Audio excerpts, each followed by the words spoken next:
ఎంతో ఈజీగా తయారు చేసుకునే దోసకాయల పచ్చిబద్దల పచ్చడి. దీనికి కావాల్సినటువంటి పదార్థాలు: 2 దోసకాయలు, పచ్చిమిర్చి, సాల్ట్, జీలకర్ర, వెల్లుల్లిపాయ రెమ్మలు, తాలింపుకి కరివేపాకు. దీని దోసకాయని ఈ తొక్కతోనే కట్ చేసుకోవాలి సన్నగా. దోసకాయని ఈ విధంగా కట్ చేసుకొని ఇందులో చేదు ఉందో లేదో ఒకసారి చూసుకోవాలి. ఇవి చేదుగా లేవండి, చూశాను.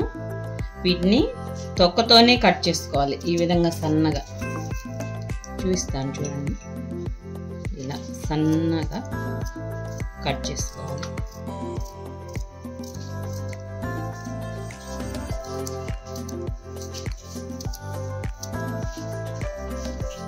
ఇలా కట్ చేసుకోవాలి. సన్నగా చిన్న చిన్న ముక్కలు కట్ చేసుకోవాలి. ఈ విధంగా సన్నగా కట్ చేసుకుని పెట్టుకోవాలి. ఇప్పుడు మనకి స్టవ్తో ఏం పని లేదండి, చక్కగా రోట్లో నూరేసుకోవడమే. ముందుగా పచ్చిమిర్చి వేసుకోవాలి, కొద్దిగా సాల్ట్,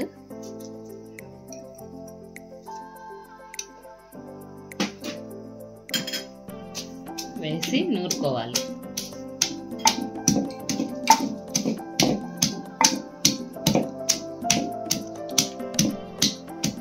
దీని తర్వాత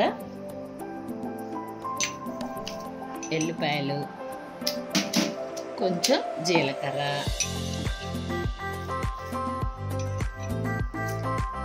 వేసి 2 సార్లు నల్లగొట్టుకోవాలి.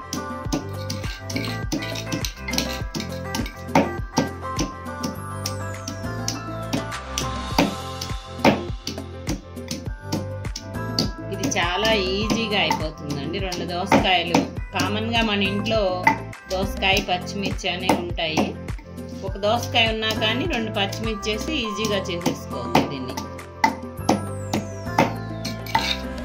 నలిగిన తర్వాత తరిగి పెట్టుకున్నటువంటి దోసకాయ ముక్కలను వేసుకోవాలి.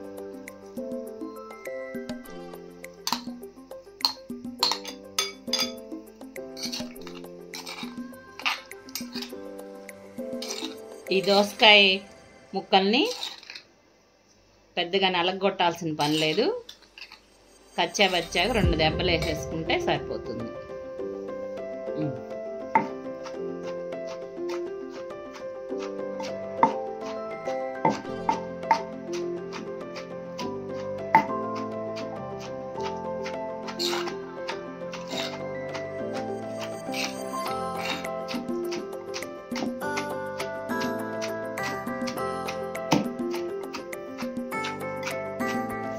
ఈ విధంగా నలిగిపోయింది. ఇప్పుడు తీసేసుకోవాలి. దోసకాయలు పుల్లగానే ఉంటాయి, ఒక్కొక్కసారి పప్పు దోసకాయని వస్తాయి. అవి కొంచెం తీయగా ఉంటాయి, పులుపు ఉండదు. అలాంటప్పుడు ఇప్పుడు నేను పప్పు దోసకాయనే కట్ చేశాను, అందుకని కొంచెం 1 రెమ్మ చింతపండు వేసుకోవాలి. 1 రెమ్మ చాలు.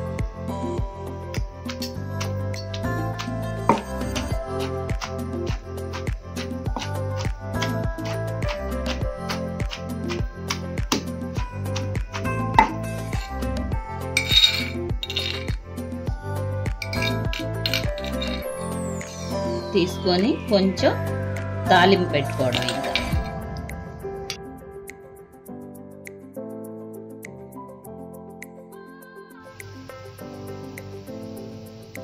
స్టవ్ వెలిగించుకొని ఆయిల్ వేడి చేసుకొని, ఆయిల్ వేడైన తర్వాత తాలింపు గింజలు వేసుకోవాలి.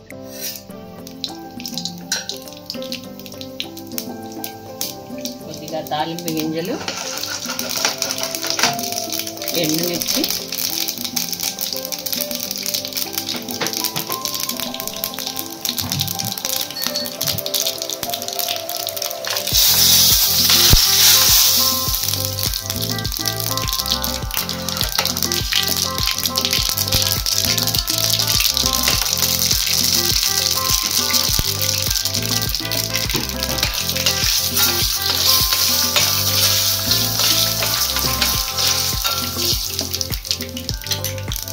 కొంచెం కరివేపాకు,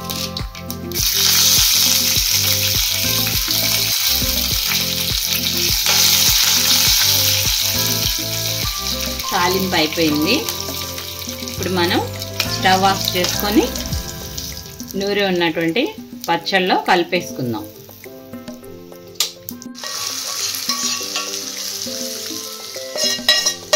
ఈ విధంగా ఎంతో రుచిగా ఉండే దోసకాయ పచ్చిబద్దల పచ్చడి. మనకు టైం కూడా చాలా తక్కువ తీసుకుంటుంది, ఫాస్ట్గా అయిపోతుంది.